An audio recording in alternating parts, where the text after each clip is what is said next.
ನಮಸ್ಕಾರ ವೀಕ್ಷಕರೇ, ನಾನು ನಿಮಗೆ ಇವತ್ತು ಆಲೂಗಡ್ಡೆ ಪಲ್ಯ ಹೆಂಗೆ ಮಾಡೋದಂತ ಈಸಿಯಾಗಿ ಹೇಳ್ಕೊಡ್ತೀನಿ. ಬರ್ರಿ, ಯಾರು ನಮ್ಮ ಚಾನಲ್ನ ಸಬ್ಸ್ಕ್ರೈಬ್ ಮಾಡಿಲ್ಲ ಪ್ಲೀಸ್ ನಮ್ಮ ಚಾನಲ್ನ ಸಬ್ಸ್ಕ್ರೈಬ್ ಮಾಡಿರಿ. ವಿಡಿಯೋ ಇಷ್ಟ ಆದರೆ ಲೈಕ್ ಮಾಡಿರಿ, ಶೇರ್ ಮಾಡಿರಿ.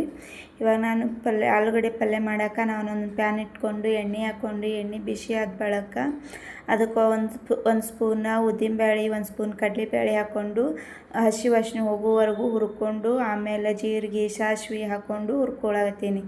ಇವಾಗ ಒಂದು ಸ್ವಲ್ಪ ಹಸಿ ಕರಿಬೇವು ಹಾಕ್ಕೊಂಡು ಮತ್ತು ಮಿಕ್ಸ್ ಮಾಡ್ಕೊಳಕತ್ತೀನಿ. ಪೂರ್ತಿ ಚೆಂದಾಗಿ ಹುರ್ಕೊಳಕತ್ತೀನಿ. ಇವಾಗ ಖಾರದ ತಕ್ಕ ನೋಡಿ ಹಸಿ ಮೆಣಸಿನ್ಕಾಯಿ ಹಾಕ್ಕೊಳಕತ್ತೀನಿ. ನಾನು ಒಂದೇ ಹಸಿ ಮೆಣಸಿನ್ಕಾಯಿ ಹಾಕ್ಕೊಂಡೆ, ನಿಮ್ಮ ಖಾರ ಎಷ್ಟು ನೋಡಿ ಹಾಕೋರಿ. ಇವಾಗ ಇದನ್ನು ಚೆಂದಾಗಿ ಹುರ್ಕೊಂಡು ಉದ್ದಗೆ ಕಟ್ ಮಾಡಿರೋಂಥ ಈರುಳ್ಳಿ ಆಮೇಲೆ ಟೊಮೆಟೊ ಹಾಕ್ಕೊಂಡು ಪೂರ್ತಿ ಚೆಂದಾಗೆ ಹುರ್ಕೊಳಕತ್ತೀನಿ. ಈ ಆಲೂಗಡ್ಡೆ ಪಲ್ಯ ಸಾಫ್ಟಾಗಿ ಬರ್ತದೆ ಮತ್ತು ಹೆಂಗೆ ಮಾಡೋದಂತ ಈಸಿಯಾಗಿನೂ ನಾನು ನಿಮಗೆ ಇವತ್ತು ತಿಳಿಸ್ಕೊಡ್ತೀನಿ. ಪೂರ್ತಿ ವಿಡಿಯೋನ ಸ್ಕಿಪ್ ಮಾಡಿದೆ ನೋಡಿರಿ. ಇವಾಗ ನೋಡಿರಿ, ಆಲೂಗಡ್ಡೆ ಮತ್ತು ಇದು ಈರುಳ್ಳಿ ಮತ್ತು ಟೊಮೆಟೊ ಹಾಕಿನೆಲ್ಲ ಇದು ಜಲ್ದಿ ಬೇಯಬೇಕಂತೇಳಿ ಉಪ್ಪನ್ನ ಇವಾಗೇ ಹಾಕಬೇಕು. ಉಪ್ಪು ಇವಾಗೇ ಹಾಕಿದ್ರೆ ಸ್ವಲ್ಪ ಜಲ್ದಿನೇ ಬೇಯ್ತದದು. ಹಾಗಾಗಿ ಉಪ್ಪನ್ನು ಹಾಕ್ಕೊಂಡು ಮಿಕ್ಸ್ ಮಾಡ್ಕೊಳಕತ್ತೀನಿ. ಇವಾಗ ಅರಿಶಿನ ಧನಿಯಾ ಹಾಕ್ಕೊಂಡು ಮಿಕ್ಸ್ ಮಾಡ್ಕೊಳಕತ್ತೀನಿ. ಅದು ವಿಡಿಯೋ ಒಂದು ಸ್ವಲ್ಪ ಸ್ಕಿಪ್ ಆಗ್ಯದ. ಇವಾಗ ಆಲೂಗಡ್ಡೆನ ನಾನು ಬೇಯಿಸ್ಕೊಂಡು ಸ್ವಲ್ಪ ಮ್ಯಾಶ್ ಮಾಡ್ಕೊಂಡು ಇಟ್ಕೊಂಡಿದ್ದೆ. ಇವಾಗ ಮಾಡ್ಕೊಂಡ್ರೆ ಮಸಾಲೆಗೆ ಹಾಕ್ಕೊಳಕತ್ತೀನಿ. ಹಾಕ್ಕೊಂಡು ಮಿಕ್ಸ್ ಮಾಡ್ಕೊಳಕತ್ತೀನಿ.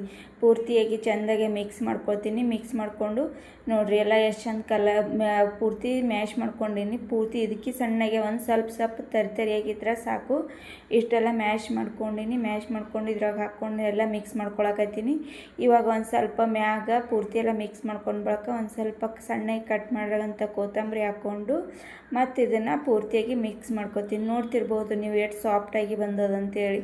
ಇದು ಚಪಾತಿ ಆಮೇಲೆ ಪುರಿ ಚಪಾತಿ ಪುರಿ ಜೊತೆ ಸಖತ್ ಕಾಂಬಿನೇಷನ್ ಆಗಿರ್ತದೆ. ಮತ್ತು ಮಸಾಲೆ ದೋಸೆಗಂಕರು ಸಖತ್ತಾಗಿ ಟೇಸ್ಟ್ ಆಗ್ತದೆ. ಈ ಥರ ಆಲೂಗಡ್ಡೆ ಪಲ್ಯ ನೀವು ಟ್ರೈ ಮಾಡಿರಿ. ಹೆಂಗಾಗ್ಯದಂತ ಕಮೆಂಟ್ ಮಾಡಿರಿ. Thank you.